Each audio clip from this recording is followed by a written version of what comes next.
కోడిగుడ్డుపై ఆధ్యాత్మికవేత్తలకు ఎందుకంత కడుపు మంట? ఇప్పుడిది ప్రధానంగా వినిపిస్తున్న ప్రశ్న. ప్రతి ఒక్కళ్ళు కూడా ఎగ్స్ కు సంబంధించి కమెంట్స్ చేస్తూనే ఉన్నారు. ఎందుకంటే గరికపాటి నరసింహారావు గుడ్డు అసలు ఎందుకు అంటూ చేసిన వ్యాఖ్యల తర్వాత ఈ డిస్కషన్ స్టార్ట్ అయింది. ఆ తర్వాత చాగంటి కోటేశ్వరరావు చిన్నజీఆర్ వ్యాఖ్యలు కూడా వైరల్ గా మారాయి. అసలు గుడ్డు తింటే సమస్య ఏంటి? సామాన్యుడు తినే తిండిపై ఆంక్షలు అసలు ఎందుకు పెడుతున్నారు అనే విషయాలు తెలుసుకునే ముందు వారు అసలు ఏమన్నారో ఫస్ట్ చూద్దాం. భోజనం ముఖ్యమైనది, చదువు మిథ్యాన్నం అయిపోయింది. చదువు ఎవడికి అక్కల్లా. భోజనంలో గుడ్డెట్టారా, గడిది గుడ్డెట్టారా? అన్నం తినేవాడు కోడిగుడ్డు పెట్టడం ఏంటంటే బుద్ధి ఉందా లేదా? చదువుకోమని లేకపోతే వెళ్ళిపోమని చెప్పండి. కోడిగుడ్డు కోసం వస్తావు నువ్వు. ఈ గుడ్లు లెక్క రాయాలి మాస్టర్లు, వాళ్ళ కర్మ కాలిపోయి. చదువు చెప్పక్కల్లా. ఎన్ని గుడ్లు వెళ్ళాయి, ఎన్ని గుడ్లు మిగిలే, ఎన్ని గుడ్లు మధ్యలో పేలే, ఎన్ని గుడ్లు ఈ మాస్టర్ తినేసాడు. ఇంక వీడు చదువు ఎందుకు చెబుతాడండి? అసలు పిల్లలకు భోజనం పెట్టడం ఏంటంటే వాళ్ళ భోజనాలు వాళ్ళు తెచ్చుకోవలేదు, మానేమానండి. Eggs are not produced in the process the milk is produced. Milk is produced in the process of life supporting system like mother's breast milk. But egg is produced to reproductive system. In the reproductive system, that means from the egg another chick comes, right? So it's not like milk. We should not compare egg and the milk. From the milk, no chicks will come, no cows will come, nothing will come out of it. But from the eggs, it's not the case. Because the very appearance of the egg only to produce a chick. Alakshmi దరిద్ర దేవత విపరీతంగా ప్రబలడానికి, చిన్నతనం నుంచే కళ్ళజోడు రావడానికి, చక్షు సంబంధమైనటువంటి వ్యాధులు విపరీతంగా పెరగడానికి కారణం ఏమి అంటే కోళ్ళని విపరీతంగా పెంచి కోడిగుడ్డు తినడమే కారణము అని వేదంలో ఒక మాట. ఎక్కడైనా యజ్ఞం చేసేటప్పుడు ఆ యజ్ఞానికి సంబంధించినటువంటి యజ్ఞవాటము అంటారు. ఆ హోమశాల కడితే హోమశాలలో నిలబడి బ్రహ్మస్థానం అని ఒక స్థానం ఉంటుంది. బ్రహ్మస్థానం మొట్టమొదట వేదంలోంచి కొన్ని మంత్రాలు చెప్తారు. ఆ మంత్రాలు ఎందుకు చెప్తారంటే కోడిగుడ్డు తినే అలవాటు ఎవరైనా ఈ ప్రాంగణంలోకి ప్రవేశించి ఉంటే, కోడిగుడ్డు అలవాటు ఉన్నవాడు ఇక ఆ ప్రాంగణంలోకి దేవతలు రారు, తీసుకోరు హవిస్సు. అటువంటి వాడు ఎవరైనా వచ్చి ఉన్నా ఈ చుట్టుపక్కల ఉన్న తద్దోషము నివారణ అగుగాక, దేవతలు ప్రవేశింతురుగాక అని ఆహ్వానం పలుకుతారు. కోడిగుడ్డు అంత హేయమైన పదార్థంగా వేదంలో వర్ణింపబడింది. Yes, sir. While egg is considered as a major source of protein, అంటే అట్లీస్ట్ సోర్స్ ఆఫ్ ప్రోటీన్ లా తీసుకుంటూ ఉంటారు అండ్ పిల్లలకి చాలా ఇంపార్టెంట్ అంటూ ఉంటారు. And that's the reason why generally government స్కూల్స్లో ఎగ్ అనేది మ్యాండేటరీ. సో దానికి సంబంధించి ఇంత డిస్కషన్ జరగడం, అది కూడా మిడ్ డే మీల్స్కు సంబంధించి సైతం డిస్కషన్ జరగడం ఎలా చూడాలి సార్? అండ్ సైంటిఫిక్గా కూడా కొన్ని స్టేట్మెంట్స్ పాస్ చేశారు. సో వాటికి సంబంధించి మీ అభిప్రాయం ఏంటి సార్?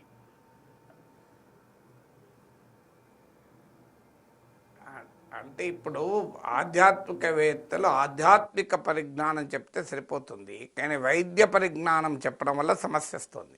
ఇప్పుడు వేదంలో ఉందో లేదో నాకు తెలియదు, నేను వేద విద్వాంసుని కాదు. వేదాలు రాయబడిన సమయము వేరు, ఇప్పటి సమయం వేరు. సో ఆధునిక వేదాలున్న సమయంలో ఇప్పుడు ఉన్న సమయానికి మనం పోల్చి ప్రతి ఒక్కటి అలాగే ఉండాలి అంటే ఎలా సాధ్యం? ఇప్పుడు అర్థం ఏంటి మరి? సో దారిద్రం రావటానికి కోడిగుడ్లు తినడమే కారణం అంటాడు చాగంటి గారు. ఆఖరికి కంటి సంబంధిత వ్యాధులు రావడానికి కోడిగుడ్డు కారణం అంటాడు. కోడిగుడ్డు తినే వాళ్ళు ఉన్న చోట దేవతలు రారు అంటున్నారు. అంటే భారతదేశానికి దేవతలు రారు అని చెప్పడమే. ఎందుకంటే భారతదేశంలో 90% తింటారు కోడిగుడ్డు. నేను ఇంకెక్కువనే తిన ఆశ్చర్యం లేదు. ఎందుకంటే చాలామంది ఒకప్పుడు మన తాము పుట్టిన కులం వల్ల కావచ్చు, సాంప్రదాయం వల్ల కావచ్చు, ఆచారం వల్ల కావచ్చు, గుడ్డు తినే నేపథ్యం లేని కుటుంబాల వల్ల కూడా ఇవాళ గుడ్డు ఏంటి, దాని తల్లిని కూడా తింటున్నారు. మీకు అగ్ర కులాల్లో కొన్ని కులాలు నాన్ వెజ్ తినవు, ఇప్పుడు వాళ్ళు తింటలేరా? వాళ్ళు బ్రహ్మాండంగా తింటున్నారు. సో అందువల్ల నేను ఈ మాట చెప్తున్నా అంటే నేనేదో ఎగ్గు తిని చెప్పండి. నేను ఎగ్గు కూడా తినడం నాకు ఇష్టం ఉండదు. నేను ప్యూర్ వెజిటేరియన్, పూర్తి శాకాహారిని. కానీ మా పిల్లలు మా ఇంట్లో నాన్ వెజ్ తింటారు, తప్పేంటి? ఇప్పుడు మీకు అర్థం కావాల్సింది ఏంటంటే ఎగటేరియన్స్, వెజిటేరియన్స్ కూడా ఎగటేరియన్స్ ఉంటారు. చాలామంది వెజిటేరియన్ కూడా ఎగ్ తింటారు. అంటే ఇప్పుడు చాగంటి గారు చెప్పిన దాని ప్రకారము ఇక వెజిటేరియన్స్ తప్ప యజ్ఞం ఎవరు చేయకూడదు. అంటే భారతదేశంలో యజ్ఞం చేయడానికి 95% ప్రజలు అనర్హులు అని చెప్పేస్తున్నారు మీరు. ఇది హిందూ సమాజానికి మంచిదా? హిందూ మతానికి మంచిదా? హిందూ ధర్మానికి ఇది చాలా ప్రమాదకరం కాదా? ఇది హైలీ ఎక్స్క్లూజన్ కదా. ఇప్పుడు ఇలాంటి సాంప్రదాయాల వల్లనే కదా చాలామంది మతాలు మారింది. సో మనకు హిందూ మతం నుంచి వెలివేస్తున్నాం 90% ప్రజలు వాళ్ళ ఆహార అలవాట్ల వల్ల. అంటే ఎంత ప్రమాదకరం అది.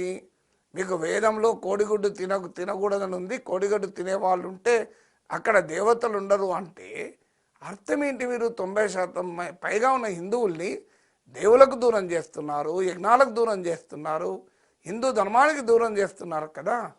యాగంటి గారికి మరి ఎందుకు అర్థం చేసుకోవడం లేదో ఆశ్చర్యం వేస్తుంది. పెద్దలు గౌరవంతో చెప్తున్నాను నేను. చిన్నజీయర్ స్వామి లాజిక్ ఏంటి? అందులోకి వెళ్ళి చిక్స్ వస్తాయి, ఇవాళ పిల్లల్లోని గుడ్లు కూడా వస్తున్నాయి కదా.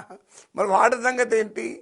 సో అందువల్ల అట్లంటే మీకు మనము టమాటాల విత్తనాలు ఉంటాయి, అందులో నుంచి కూడా టమాటాలు పుడతాయి అని చెప్పి టమాటాలు తినకుంటుంటామా?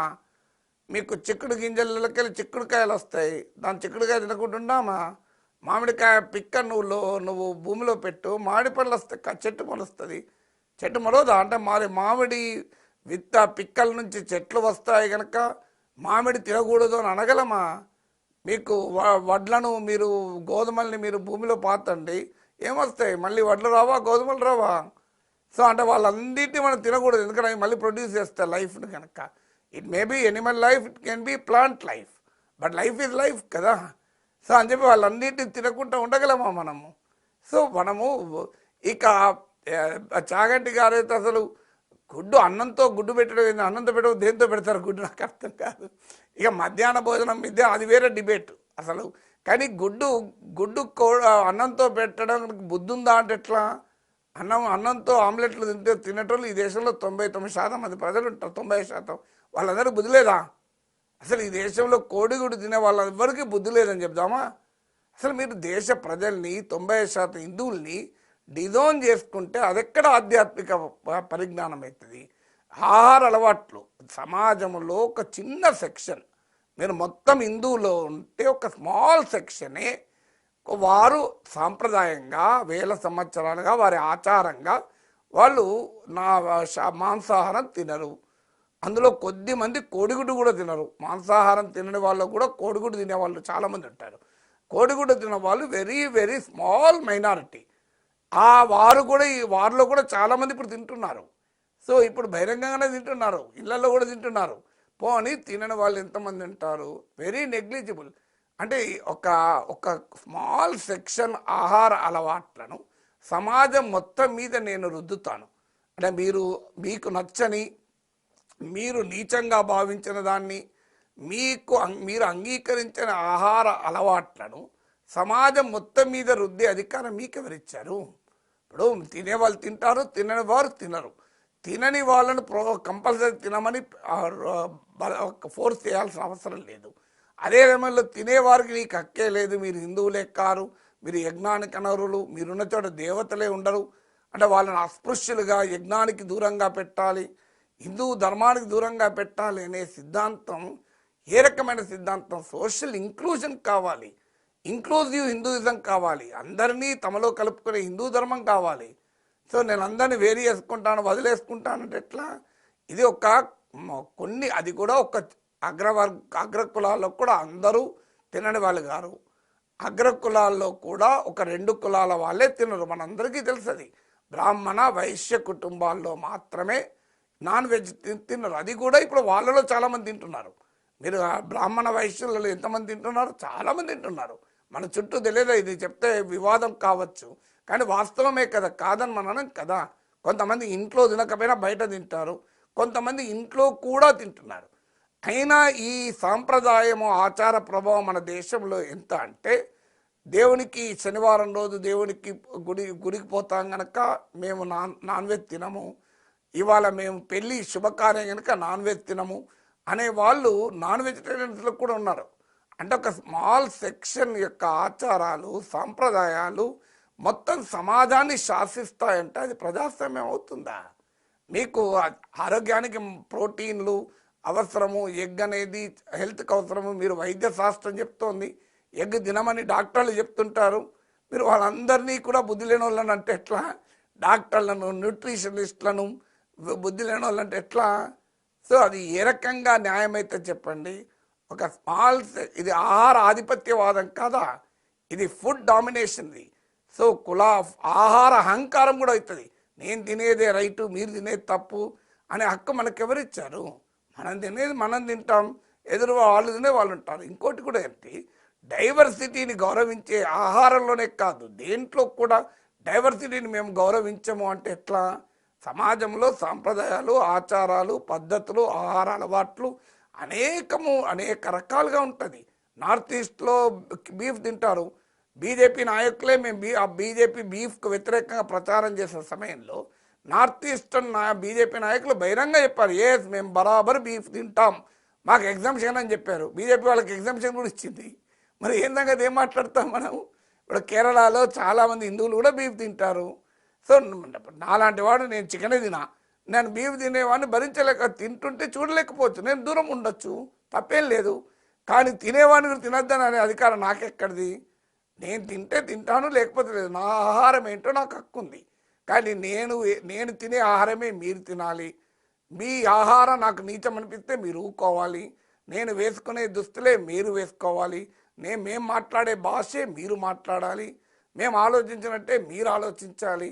ఈ ఆధిపత్య భావజాలం అనేది సమాజాన్ని ముందుకు తీసుకెళ్ళదు. హిందూ ధర్మానికి కూడా ముందుకు తీసుకెళ్ళదు. హిందూ మతానికి అత్యంత సవాల్గా ఉన్నది ఈ కుల ఆధిపత్యవాదమే. అదే కదా అస్పృశ్యత పేరిట అణగారిన కులాలను దూరం చేసుకున్నది. సో మీకు హిందూ మతం వేల సంవత్సరాలుగా ఈ ఆచార సాంప్రదాయ ఛాందసవాదం నుంచి బయటపడటానికి అనేక మంది సంఘ సంస్కర్తలు, రిఫార్మ్లు మీకు ముందుకొచ్చారు కదా. మళ్ళీ మనం వెనక్కి తీసుకెళ్దామా? అసలు ఆశ్చర్యంగా ఉంటుంది. కోడిగుడ్డు తింటే కళ్ళ ప్రాబ్లమ్స్ వస్తాయి, కోడిగుడ్లు తింటే దారిద్రం వస్తుంది, కోడిగుడ్డు తింటే బుద్ధి ఉండాలి, అన్నంతో పాటు గుడ్డు తినడం ఏంటి? అసలు వాట్ ఆర్ వి టాకింగ్?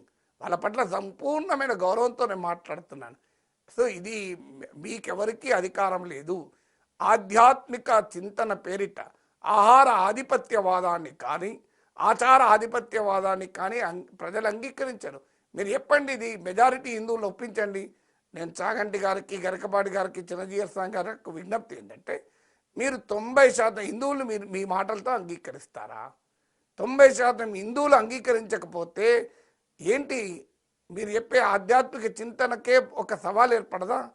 అంటే లేదు, అలా గుడ్డు తినే 90% హిందువులు కారు అని భావిస్తారా మీరు? చెప్పండి, ఇది హిందూ ధర్మానికి మంచిదా? హిందూ మతానికి మంచిదా? ఇది ఆలోచించండి ఒక్కసారి. So you said